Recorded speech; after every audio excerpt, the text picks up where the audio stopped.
Hello and welcome to the Blue Water Running Podcast.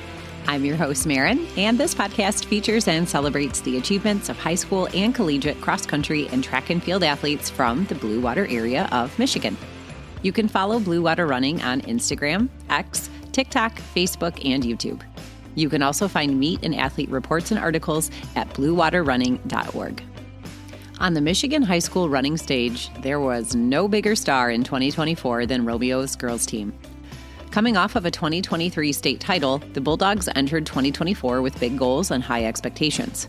They won the Jackson Invitational, the Portage Invitational, and the Holly-Duane Raffin Festival of Races with their entire 5 in the top 10 places. These are all some of the most competitive invitationals in the state. They won the MAC Red Champs, the Macomb County Champs, and the Regional with a perfect score of 15, taking 1st through 7th place in all these meets. They won the D1 state meet by 82 points, with their top 6 runners all earning all-state honors, going 6, 11, 17, 20, 22, and 30. The team then competed at Nike Cross Nationals, taking 6th overall in the country. Romeo had 3 athletes in the 17s most of the season and an average team spread of around 30 seconds between their top 5. If you spread it out over their top 7 varsity runners, it was still less than a minute. When matched up against local boys teams, they would have beaten quite a few. Romeo has a long history of producing one of the best programs in D1 for both boys and girls, with continuous streaks of league, county, and regional championships over many years. Their boys team also dominated local competition for quite some time and produced many of the state's top runners. On this episode, we will chat with head coach Mike Buslepp, or Bus as he's affectionately known to his athletes, and get to pick the brain of the man at the helm of the cross-country powerhouse that is Romeo.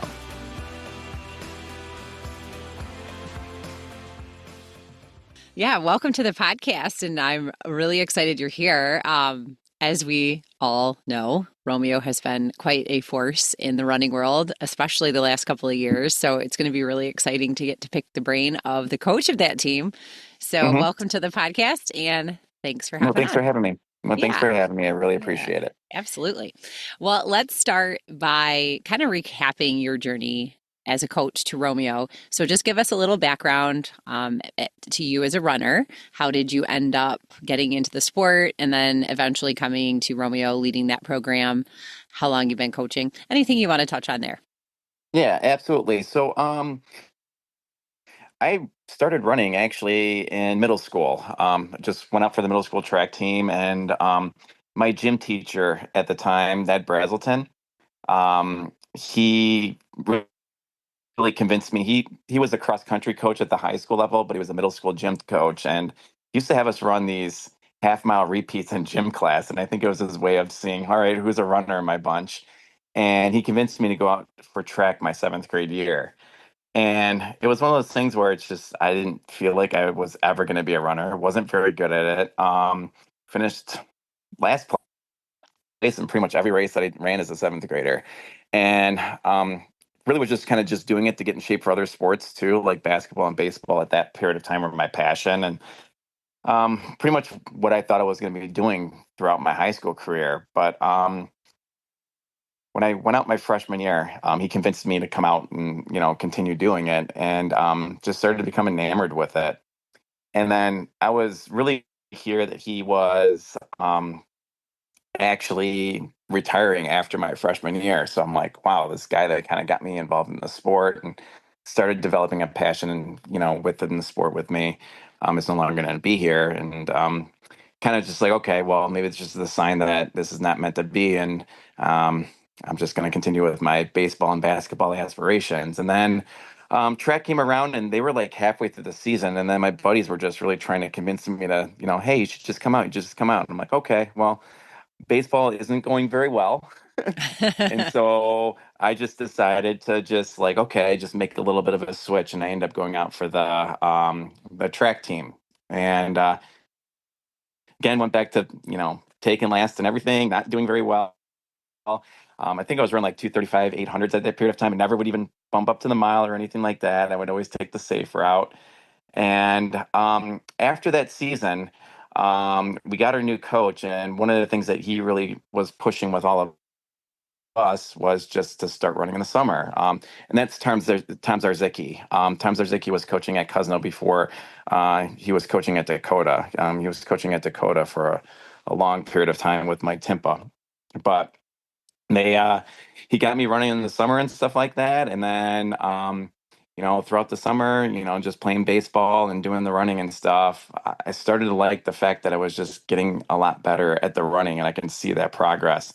Not to mention my closest friends ended up being runners at that time. So at that period of time, I just decided to just kind of stick with it. And I mean, the rest is kind of history with that. I mean, I developed into a pretty decent runner. Um, but looking back on it, I struggle with a lot of things that, typical high school runners struggle with. It's just so focused on time, thinking you're putting in the hard work, but you're really not doing the little things correctly, like the sleeping and the eating and nutrition and stuff like that. So, I got pretty good just, doing what I thought was the right way, but looking back on it, and I took a lot of shortcuts with it. And, I was a low 16 runner, and, I wanted to go to college, but nobody would take me on. But thankfully, I had just a former teammate of mine that was a year older than me, Lynn Moore, that was at Wayne State, and she kind of put a good word in for me on the Wayne State team, and they kind of took me on as a walk on, and that's when I really, really started to like hone into, all right, how good can I actually be at this, and broke 15 in the 5K a couple times. I was a scorer in the Wayne State team from my sophomore year to my senior year. Didn't redshirt. We were on a team. I was on a team that finished sixth in the nation, and actually, the last time Grand Valley lost a GLIAC championship was to that Wayne State team. So that's kind of my running career in a nutshell. Okay. Well, how did you come from college to, and I'm sure there's some years in between, to be the coach at Romeo? Like, how did that all come about for you? Yeah. So um, I obviously got a teaching degree, and I was just like job searching and stuff like that. And I had the idea of eventually wanting to be a high school coach, but I just didn't, you know, I thought it was going to be something like it was going to be down the road before something like that happened. Um, I was very, very fortunate to like be hired in Romeo. I was already familiar with the community. I have a lot of friends that already had Romeo roots. My best friend Joe Verlin went to Romeo for a period of time. His wife Renee went all 4 years in Romeo. So there was a lot of Romeo athletes on the Wayne State team. So I was already familiar with the area. We would always come up on the weekends, occasionally run at Stony Creek or even on the Romeo Dirt Road. So I was super excited to start my teaching career there. But when I first started, I was just primarily, I'm like, okay, like I'm going to be focusing number one on the teaching. And then the coach at the time, Bob Buscourt, I would occasionally ask if, I could run with the team on occasion. It was just more self-driven for my fitness more than anything else. And then obviously I wanted to kind of help the kids along the way. But the following spring, one of the teachers asked, "Hey, I hear you have some distance background. Do you want to help coach the distance kids on the boys' side?" And I decided, I'm like, okay, sure, I'll do that. So I volunteered to help the track team, and then it just kind of took off from there. The following year in 2008, Bob informed me that he was going to be leaving to coach another program that was just closer to like home and his area and stuff, and he would love for me to kind of take over. And that's pretty much what started my journey in cross country from that standpoint was in 2008. So let's maybe backtrack a little bit if you can and Yeah. touch on the development of the program when you first took over, kind of where it stood, and then when you started taking over as head coach, maybe some new things that you implemented or things that you felt you wanted to work on and put in place when you took over the program. Just kind of, I guess, your development of the program from beginning to now, perhaps? Yeah. So when I first took over, um, we had decent athletes within the program, and I was already coaching a small group of boys from the previous track season. But I mean, Romeo has had some good seasons prior to me being here, especially on the girls' side. I mean, the girls' side, they had a team. They were top five in the state prior. They had a girl, Teresa Bongiovanni, who broke 5 in the mile. She was sub 18. She was state champ actually in the mile. So we've had really, really good history that was built within Romeo. It's just during the swing that when I took over, it was kind of going in waves, so to speak. And then when I basically kind of walked into the doors, we had, I think, 3 returning girls and only 9 boys that were willing to turn. That's who showed up to my first meeting. I Oh remember it boy. like just like it was yesterday. And I'm like, I have 3 girls and 9 Yeah. boys at this meeting, and I have to field the team. And that was going into the summer.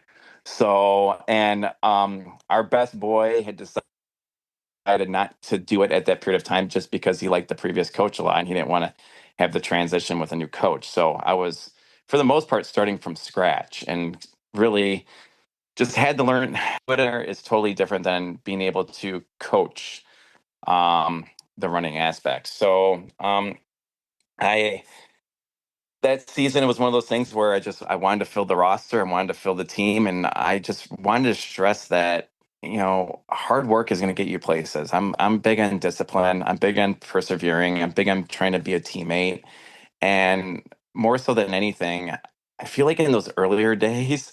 And this is the crazy thing about it, because I kind of look at it like I'm super competitive by nature.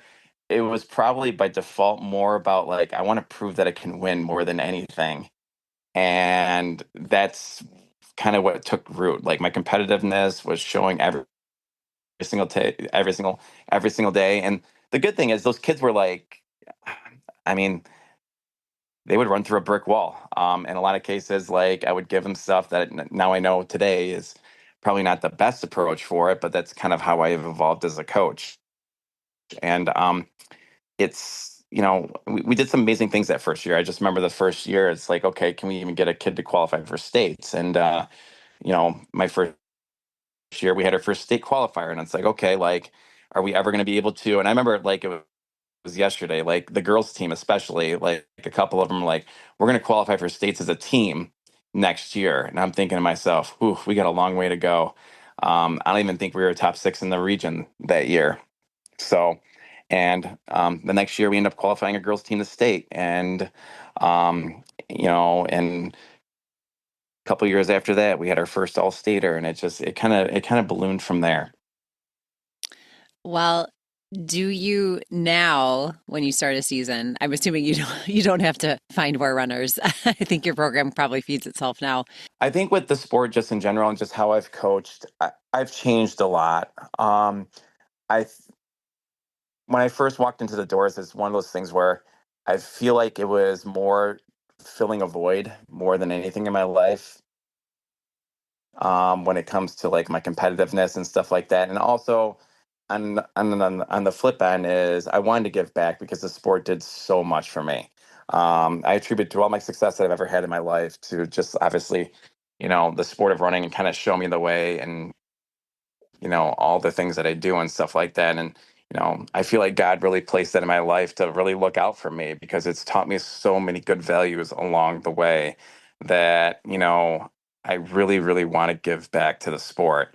But also, and I mean, if I'm being honest, it was also to kind of fill a void of like my competitiveness that I was seeking after just being done with competitive running in college. And then after a couple of years of doing it, I really realized the purpose that I have when it comes to like, being able to make a difference in these kids' lives, and just coming to the realization that it's not really always about running, and it's not always about the performance. It's about making a difference in these kids' lives, and the wins will come along the way regardless, as long as these kids are just decent human beings, they're good character driven kids, they're disciplined, they know how to be resilient, they know how to persevere.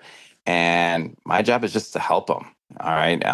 It's help them be teammates. It's help them in other avenues in life. It's helping them be successful. And regardless of how fast they are, that's one of the things that has really, really evolved with me as a coach. Yes, there's a lot of important things that running brings that sometimes aren't running at all, like you mentioned. Yeah. Yep. Well, let's talk about how you start your season currently. So, when the season begins, do you take your team to a team camp? Uh, yes, we do. We um, typically do that at the beginning of August. And in past years, we've done it with just other schools too. So it's been with like White Lake, Lakeland. Last year, we did it with Fraser too. So yeah, we do go on a team camp every year. All right. So, if you could sum up a typical week of training for your team, I know that it's hard to sometimes put it all into a summary because it obviously is going to vary based on what part of the season you're in or per kid. But if you could take a typical week of training and tell someone looking from the outside, this is kind of our core set of workouts or the general things we do, what would it be? Yeah, so I'm big on periodization, so I kind of chunk my training into different phases and stuff. So the summer we're pretty much just doing base work. So we're trying to build a foundation. We're trying to build mileage. I kind of tinker with the volume a little bit because I want the kids to be adapted to it. Doesn't mean that we don't do workouts or any speed stuff. It's just not going to be crazy organized speed work because the most important thing is building the base. Um, any speed work that we do, it'll be like strides. Sometimes we'll throw some 200s in.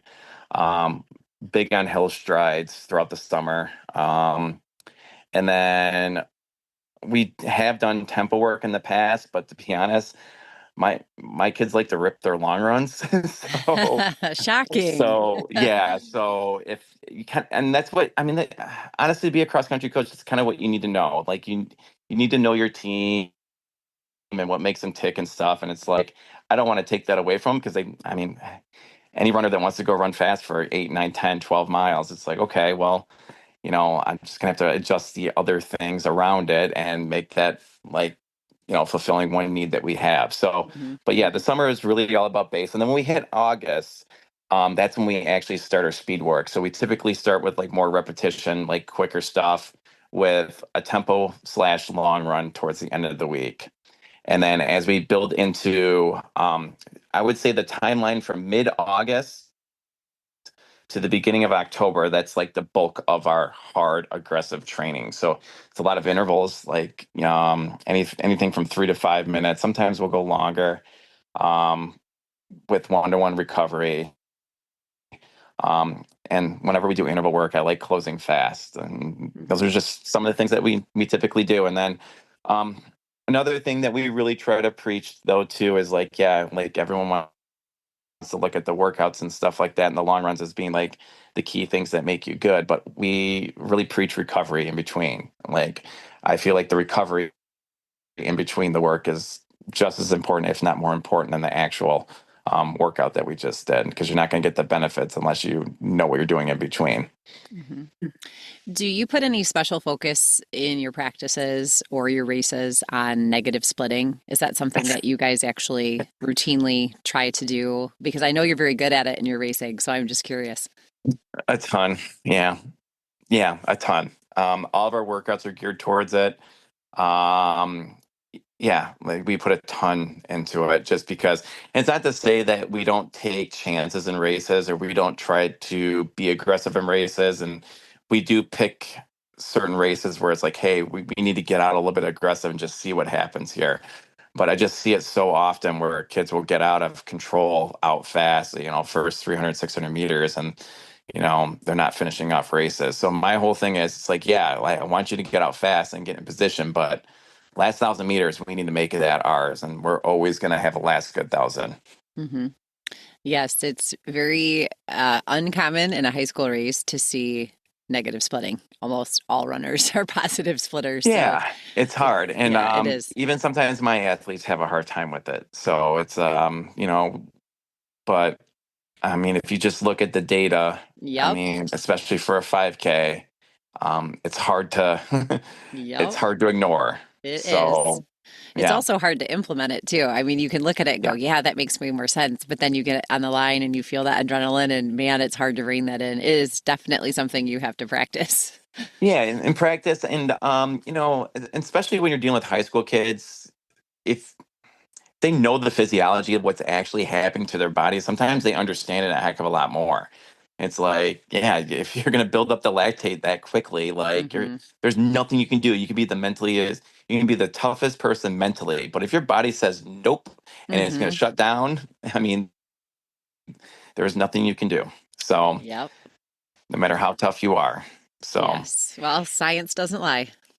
you know, Well, you have very high performing, high achieving athletes on your team. And with that comes a lot of expectation, pressure from self, usually also maybe feeling that from outside people, reporters, whoever it might be. So, yeah. what would you say for your athletes are some of the most important aspects for keeping them balanced in their running? Um, just focus on the process. So, and it's harder. It's harder nowadays just because of social media and stuff, and then just having the spotlight on you and feeling like you have to like chase a time and stuff. And you know, I think if you're, and we're a process driven program. Like just focus on the task at hand. Just focus on the day. Like what can you do today that's going to make you better and make the people around you better. And if you make it simple like that, I feel like it's less to be just overwhelmed. Hmm. You just got to stay in the moment. And I think as runners, it's like, and I do this too. You're kind of always looking to the future. I can't wait to this, or I can't wait, or I need to do this, this, and this, so I can, do this. And it's like, you know, just focus on right now, Hmm. and it'll take care of itself. What are some of the best tools you consider when it comes to injury prevention, whether it be a routine, an actual tool like a roller, anything you would Oh suggest? yeah, we do a ton, and it's really athlete to athlete. So we do a lot of supplemental training, a ton of supplemental training. To be honest with you, probably more so than most people are aware of. So we do a lot of biking, we do a lot of arc training, we do a lot of aqua jogging. So you know, we try to get on dirt a ton. I just feel like being on the softer surfaces does help. Um, we're really diligent with shoes. So anytime shoes are getting out, and especially nowadays, shoes, I feel like back when I ran, they lasted like 500 miles. Now it's like when you start getting over 300, it's like, okay, you got to be mindful. Are your calves getting sore? Are you starting to get achy? Do you feel like you're recovering less? You need new shoes typically. Hmm. Um, we do, we're fortunate because we do have a lot of PT families and stuff like that are able to give advice and able to get kids in for treatment. We find that needling works a lot, very, very well with kids with soft tissue injuries too.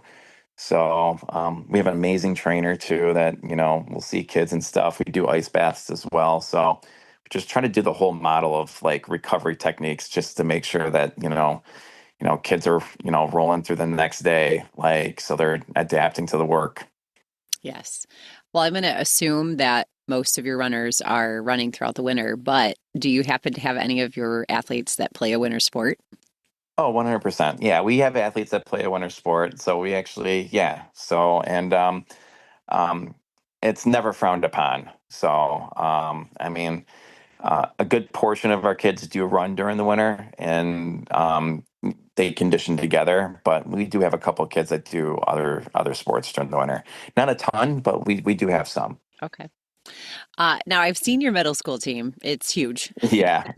And the Yeah. program kind of seems to feed itself starting at that level. Yeah. A lot of schools struggle with getting athletes to compete in cross country, and you don't seem to have that problem. Your kids are buying in, they're committing to the process. So, has that always been something that's been natural at Romeo, having that building of the foundation at the lower level? Or do you feel that that's built from the success you've seen and then it's grown exponentially from there as kids want to be part of that? I think it probably is. Honestly, if I'm being honest, it's probably a little bit of both.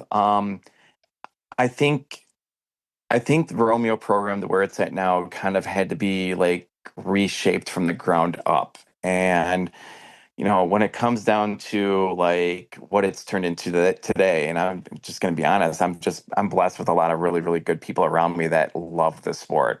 Um, Jim Charette, our middle school coach, by far best middle school, one of the best middle school coaches, if not the best middle school coach in the state of Michigan for sure.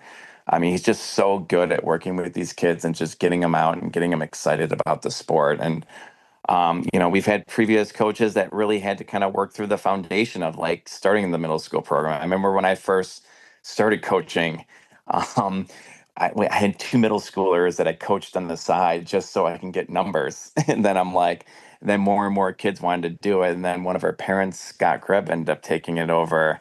And then after a period of time, we actually got it big enough where we were able to hire somebody. So Kevin Sarai was, who's the Fraser coach now. Did it for 4 or 5 years, and then after that, because he went over to coach the high school. After that, Jim Charette took over for the last 5, 6 years, and it's ballooned into what it is now. I mean, we have about 60 plus kids every single year now in that program. Mm-hmm. That's So amazing.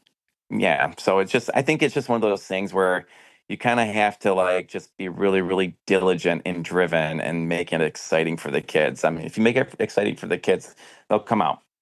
Yep. That was my And you next show they question. Yeah. What makes them buy in? And it sounds like that's it. I, I just you got to put time in that, and you got to show you care. There's not a day that goes by. I mean, this is probably part of my problem too, because I mean, I definitely need to like make sure that I do take some time to kind of separate so I don't get worn out from it. Hmm. But there's really not a day that goes by where I'm just not doing something cross country related, whether it's sending a couple messages, hey, you're doing a great job, because a lot of my kids post stuff on Strava and stuff like that, and Hmm. log in their training. And my kids, we try to be diligent with logging training and stuff like that. So, but yeah, I mean, I try to make sure every single day that they know that I'm there for them and I care about like, you know, just making them better runners and people, just in general. Well, I know that your team is very intentional about celebrating all improvements in personal best from every member, not just the varsity top seven. Yeah. What mental focus or mindset training have you kind of implemented that maybe you think helps runners of all abilities really see their potential? Because, there are only seven varsity spots and somebody's going to be eighth or 10th or 15th or whatever. So, how do you just implement that mental focus or mindset so that everybody feels confident in whatever goal they're trying to reach? Yeah, and that's hard because in our sport, it's really, really easy to get sucked into the comparison. But like I said, and kind of goes back to what I said earlier, is if you approach it from the process driven standpoint, and just focus on just getting better, great things are going to happen. I mean, I'll give you an example, like Reese Roseball this year. I mean, our girls team was the state championship team, and we have an eighth runner that like we could have used her as a scorer at the state meet, and we still would have probably won the state championship with her. She's a sub 19-minute runner, and she's not on the varsity squad.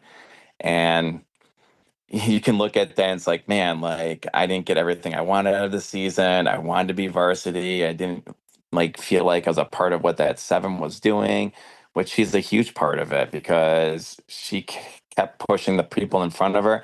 And then she's also being a good teammate, pushing the people around her. And that's really kind of that's what we preach at Romeo. It's like, let's obviously do the things that you need to do in order to get yourself better, but then also look to the person next to you and how can you get that person better. And it's hard. Sometimes you get in your way a little bit and you get knocked down a couple of times and you slip along the way and you kind of get into that self-centered approach. But then, when you bring it back to the team, the team is the driving force. Hmm. Well, if Reese ends up listening to this, just so she knows, she'd be the number one on a lot of other teams. Oh, that's So that's she has that's nothing bad, 100%. yeah, to feel And about. yeah, and it's I don't know, it's situations like that's helping build towards the future too. So it's like, and part of it is, you don't realize how good you can be until you have like the people around you like showing you what's possible. And it kind of works in stages. And we have this happen a lot on just like the teams in general. You have this kid that comes in, they're the number one runner, and all of a sudden you have this kid that's the forerunner, all of a sudden becomes the number one runner. And it's very, very easy for that person that was previously the number one runner in the team to say, wow, I must be like running horrible. I'm no good at this anymore. My life is falling apart. And I'm not saying that doesn't happen, but a lot of cases it's just that's false. It's Mm-hmm. just you set the bar so high previously and you spent all this time doing it correctly. You just showed your teammate what it takes in order to get there, and now they started doing it. And that's what the team is doing. And we have that happen a lot on our team. So we have a lot of we even have stories of boys in this team, and I always say this, it's like it seems like the last runner on our team ends up eventually being like one of the best runners on the team. We've had plenty of them. Mm-hmm. So I mean, last year our school record was broken on the boys side, and that kid was one of the slowest runners on the team as a freshman. So it just happens. Yes. Well, that leads really well into the next point I was going to mention. We've seen the sport grow and change a lot over the last 15 to 20 years. What was all state in like the 1990s or the 2000s would maybe be in the top 100 this year. Hmm. You'd never see a girl running under 17, and now that doesn't even win the state meet. And a few years ago at the county meet, you could win with a 1921. And now that was, I think, maybe 12th or 13th place. You weren't even first team Hmm. this year. So Romeo has definitely been a large part in raising that bar for everyone, especially in Macomb County.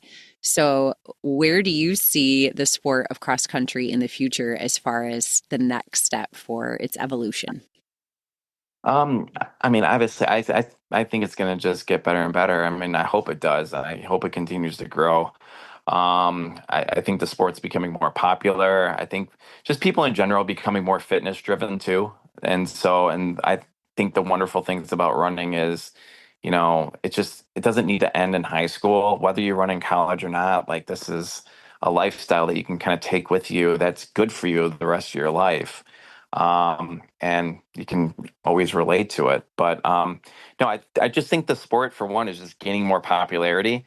I think coaches are just becoming more experienced and just more knowledgeable. There's so much more knowledge about how everything works now than even 15 years ago.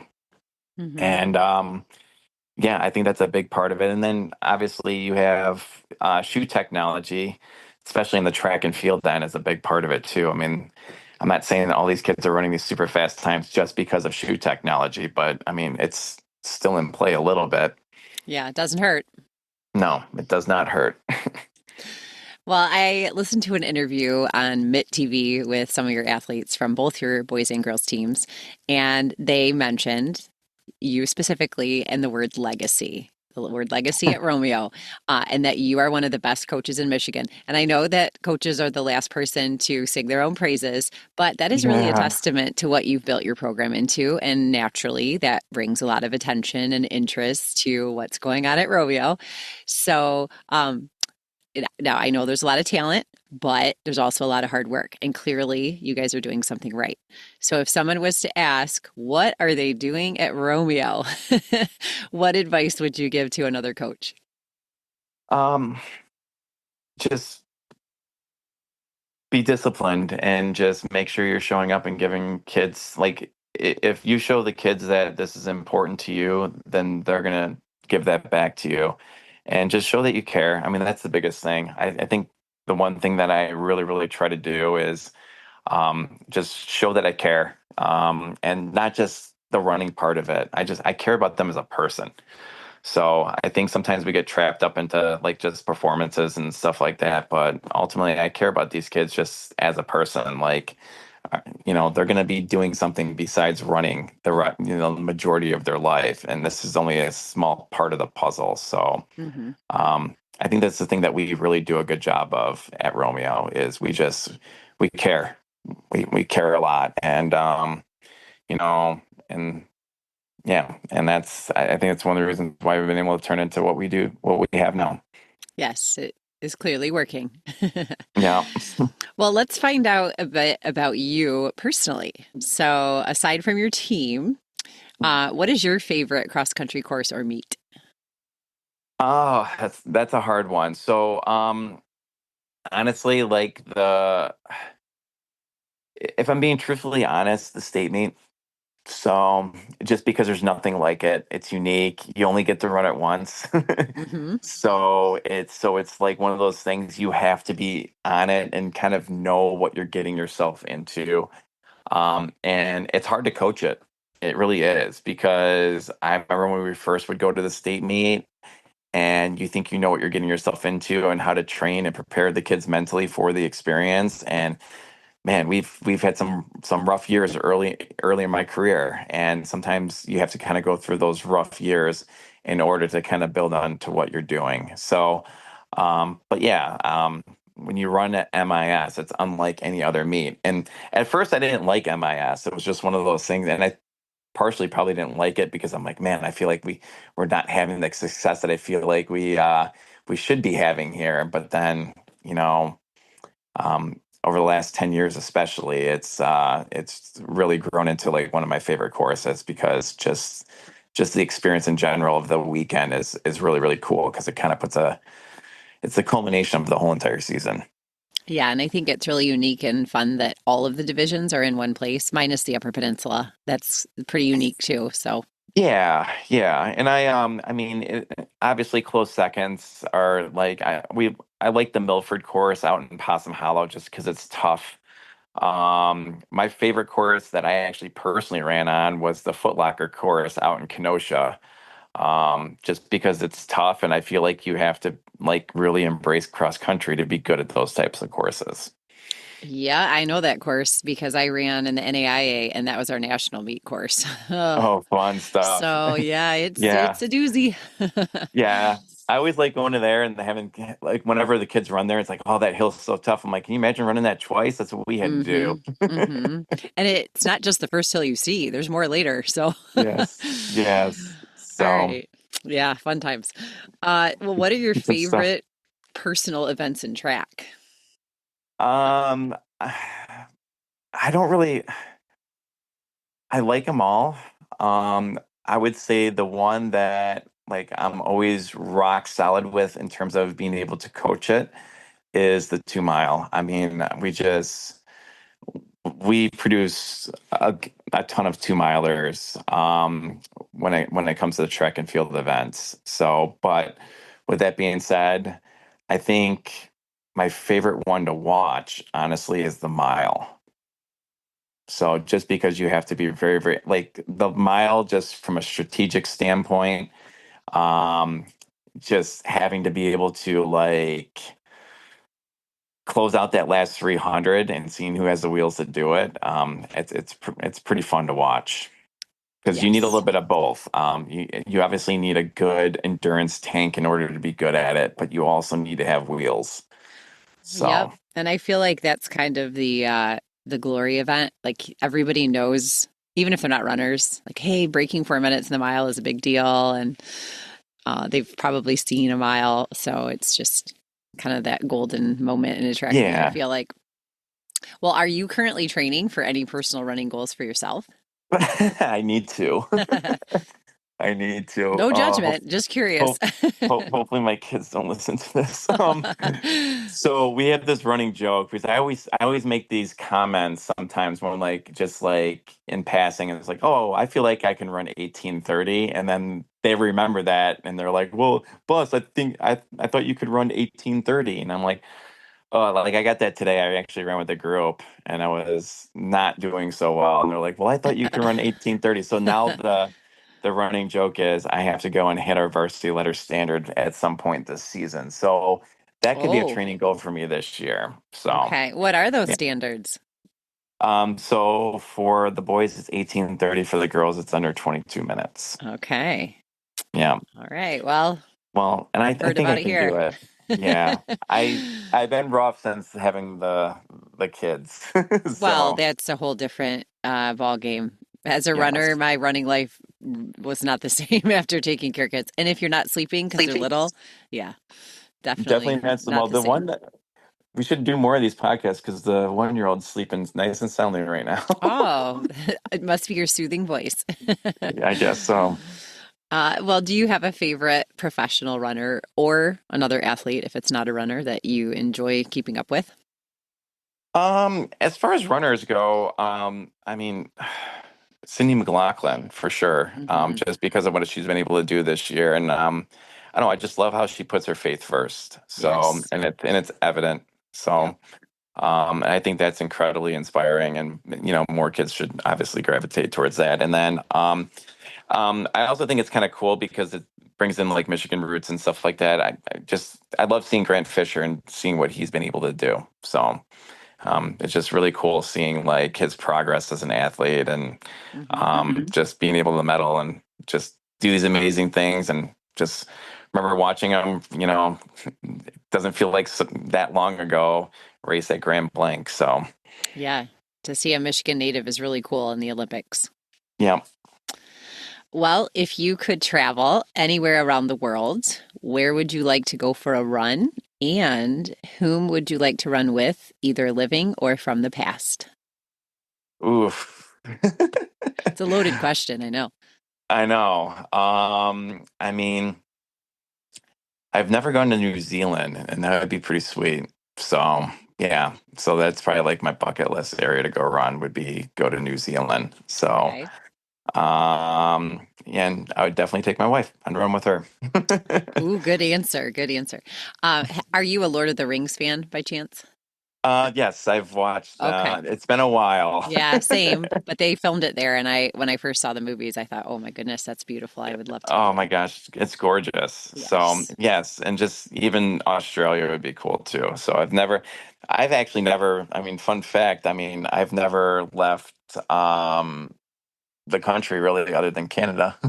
Yes. Well, I really appreciate you joining me tonight, and I wish you the best in your upcoming track season. All right, thank you so much. I really appreciate it. Yes, you're welcome. I'll leave you today with a quote by gold medalist and world record holder Cindy McLaughlin. My success is just faith, trusting the process, and seeing my hard work along with the gift of God being put into action. Once again, thank you so much for tuning into today's Blue Water Running Podcast.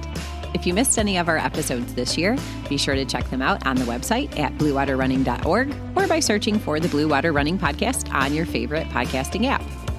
If you'd like to partner with Blue Water Running to sponsor the work of highlighting local athletes or to advertise your business, please reach out via the website or social media links. Sponsorship options offer a range of benefits, including podcast and website ads, social media shoutouts, and more.